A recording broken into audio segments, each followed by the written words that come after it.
Fala aí, galera do Preveste, tudo bem?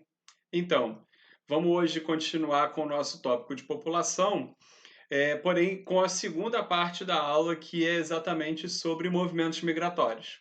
Tá certo? A gente resolveu dividir o tópico de população, porque ele é um tópico bem amplo e é um tópico também muito cobrado, tanto no Enem quanto na UERJ, e a gente resolveu desmembrar exatamente para poder hoje falar de movimentos migratórios de uma maneira um pouco mais específica, né? Fazer um trabalho um pouco mais detalhado com relação às migrações, primeiramente no mundo, e aí depois a gente fala especificamente das migrações aqui no Brasil, tá certo? Então vamos à luta sem tempo a perder. Deixa eu mostrar já esse primeiro slide para vocês aqui, que já na capa ele traz a foto que correu o mundo. Essa foto é de imigrantes vindos da Guatemala para os Estados Unidos, isso em meados do ano passado. Tá? Essa foto aqui ficou muito famosa, houve uma grande leva de imigrantes guatemaltecos saindo do seu país por conta de uma crise econômica, política e social muito grave e indo de uma vez para os Estados Unidos. O destino final é os Estados Unidos, mas necessariamente eles precisam passar pelo México.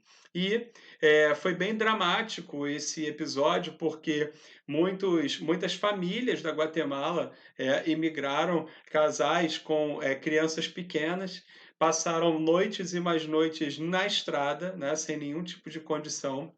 E em um determinado momento o México acabou fechando a fronteira porque a leva de imigrantes só fazia crescer. O México estava começando a ter muitas dificuldades nas cidades próximas da fronteira sul, então eles resolveram fechar a fronteira e foi se acumulando um número muito grande de imigrantes próximos na estrada, tá certo? A pressão era muito grande, houve conflitos, é óbvio, entre os imigrantes e a Polícia de Fronteira do México. Então foi um momento, mais um, né, desses momentos bem dramáticos que envolvem muitas vezes imigrantes, principalmente nessa condição em que o camarada já é quase um refugiado, né? Eu acho interessante já desde o início a gente estabelecer essa diferença. Imigrante é uma coisa, refugiado é outra, tá? O imigrante é o cara que se planeja para ir embora, é o cara que vislumbra um horizonte em outro lugar, sempre pensou nisso, há muito tempo pensa em sair do seu país de origem, do seu lugar de origem e ir embora. Esse é o perfil do imigrante. Enquanto que o refugiado é o cara que está no desespero. É o cara que está vivendo num lugar em guerra, é o que acontece com a galera na Síria, por exemplo. É o cara que está vivendo, né, num país com uma crise humanitária absurda, é o caso de quem mora na Somália, em que você tem crises de fome e desabastecimento, né, que duram anos. Então, repara, a condição do refugiado é uma condição desesperadora. A condição do imigrante, nem sempre. A condição do imigrante pode ser uma condição relativamente tranquila, porém, ele já vinha planejando a saída do seu lugar de origem há muito tempo. É importante lembrar também que a primeira decisão que o camarada toma quando ele emigra é a decisão de não ficar. Ele diz: olha, dadas as condições que esse meu lugar de origem aqui, esse meu lugar de nascimento me oferece, eu desse jeito eu não quero ficar aqui. Eu acho que em outro lugar eu vou conseguir, né, ter uma vida melhor, eu vou conseguir satisfazer melhor as minhas ambições. Então, a primeira decisão é de não ficar. Depois é que o cara vai ver para onde vai. Depois é que ele vai decidir para onde, qual é o destino do movimento migratório, tá certo? Então, é importante que isso fique claro desde o início, essas duas questões, essa diferença entre o imigrante clássico e o refugiado, e essa ideia que o sujeito primeiro pensa em ir embora, porque ali é onde ele está, por algum motivo, ele não está satisfeito com o que está sendo oferecido, ele está frustrado com a condição de vida que lhe é apresentado. E aí, num segundo momento, é que ele resolve ir embora. Desculpa, no segundo momento é que ele resolve o destino, é que ele resolve o lugar, para onde ele vai efetivamente. Tá certo? Tudo bem? Bom, voltando lá para o nosso slide, hoje aproximadamente 300 milhões de pessoas vivem fora do seu país de origem. Isso dá menos de 4% da população mundial. É muito pouco em relação, principalmente, à sensação que de repente nós temos, né? Até mesmo pelo que a mídia mostra. Na maneira como a questão envolvendo movimentos migratórios nos é apresentada, dá a ideia, né, de que o mundo é dos imigrantes, na verdade, dá a ideia de que ninguém mais quer viver dentro do seu país. O que não é verdade, que é uma profunda mentira. Hoje, um contingente muito pequeno de pessoas vive efetivamente fora do seu país de origem. Portanto, se você quer encontrar franceses, vá à França. Se você quer encontrar japoneses, vá ao Japão. É óbvio que você pode encontrar pessoas dessas nacionalidades em qualquer lugar do mundo, mas vão ser exceções.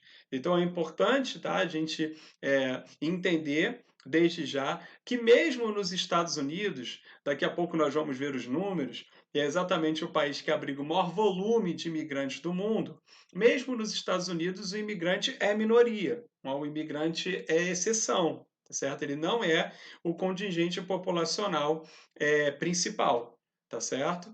Então, é legal começar, eu acho, desfazendo talvez essa ideia que eventualmente vocês criam na cabeça em função da pressão mesmo, que a imprensa principalmente coloca, tá? Dando conta de que, de repente, nos países que recebem muitos imigrantes hoje é um problema, só tem imigrantes, você quase não encontra pessoas nativas, só pessoas de fora. Olha, isso é uma grande falácia, não é assim, tá certo?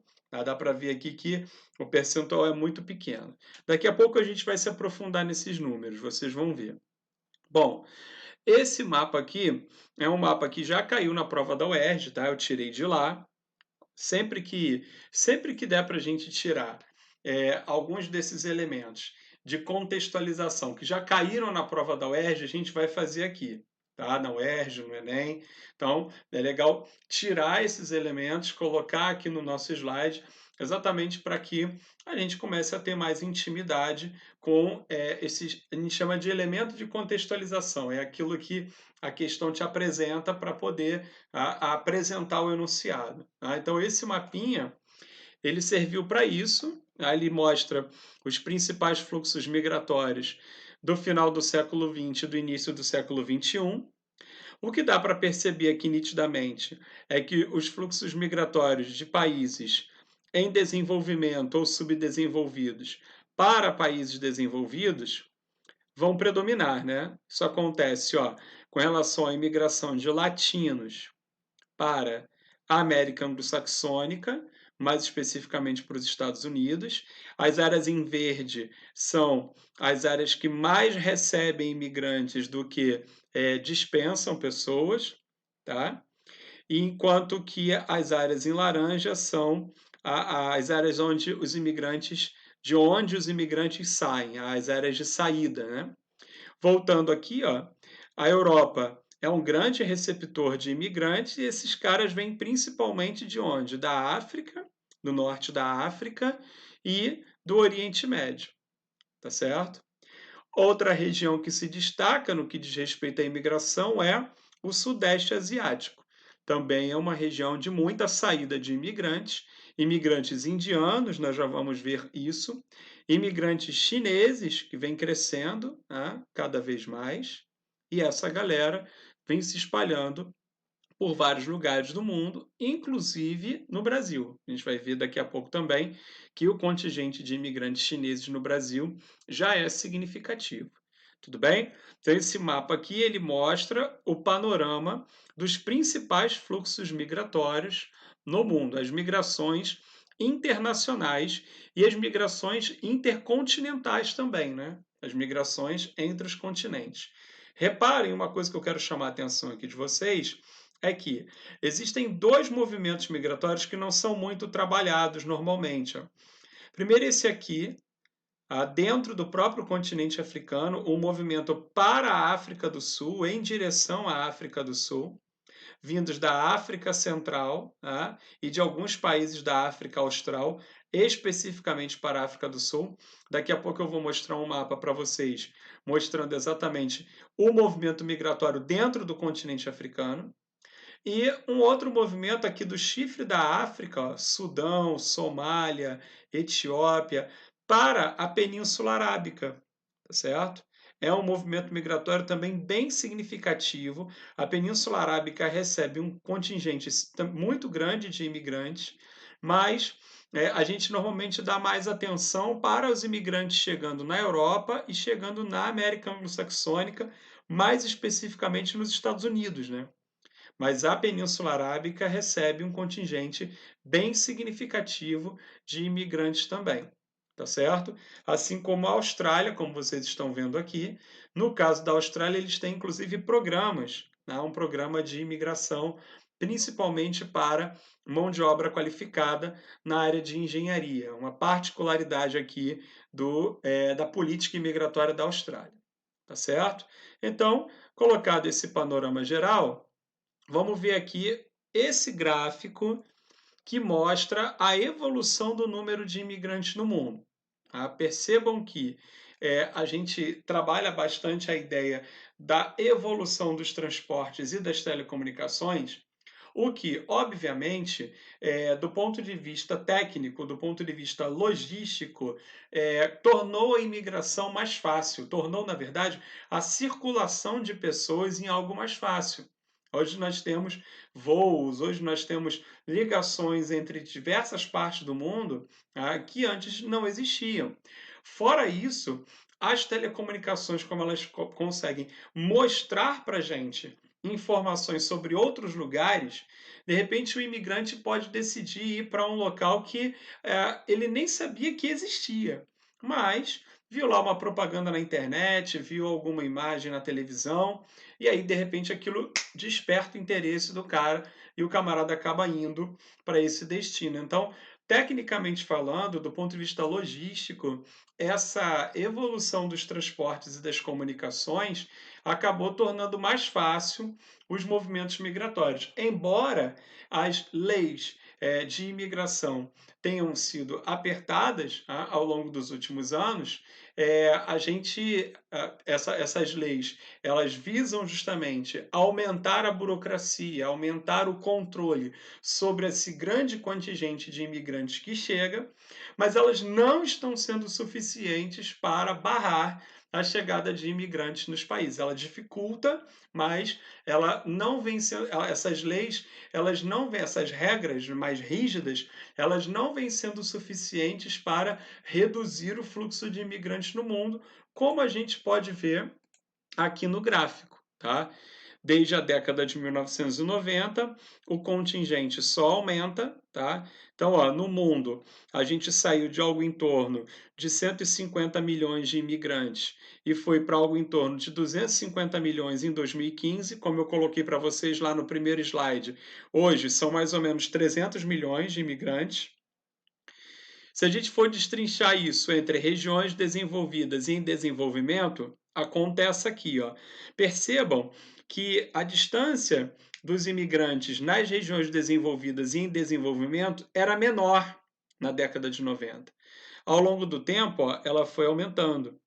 Então, hoje há cerca. Hoje não, em 2015, né? Daqui a pouco a gente mostra números mais atualizados. É porque eu gosto desse gráfico justamente porque ele mostra a trajetória e é de uma fonte confiável, que é a ONU. Tá certo? Então, ele nos dá uma amostra de longo prazo, tá certo?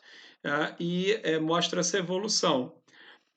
Então, a gente tem no mundo desenvolvido, em 2015, 140 milhões de imigrantes, aproximadamente, né? E no mundo em desenvolvimento, cerca de 100 milhões. Okay? Há uma diferença aí de 50 milhões de imigrantes entre o mundo em desenvolvimento e o mundo desenvolvido, que, obviamente, acaba tendo mais elementos que atraem as pessoas. Como a economia normalmente é mais desenvolvida, as pessoas acabam sendo atraídas por isso e acabam escolhendo, basicamente, né, predominantemente, as regiões mais desenvolvidas, uma vez que quando o camarada emigra, ele está procurando melhores condições de vida. Então, ele vislumbra, nesses países mais desenvolvidos, exatamente essas melhores condições de vida. Tudo bem? Vou dar uma paradinha naquela estratégia para o vídeo não ficar muito longo. A gente volta para o segundo, mostrando mais dados da imigração para vocês.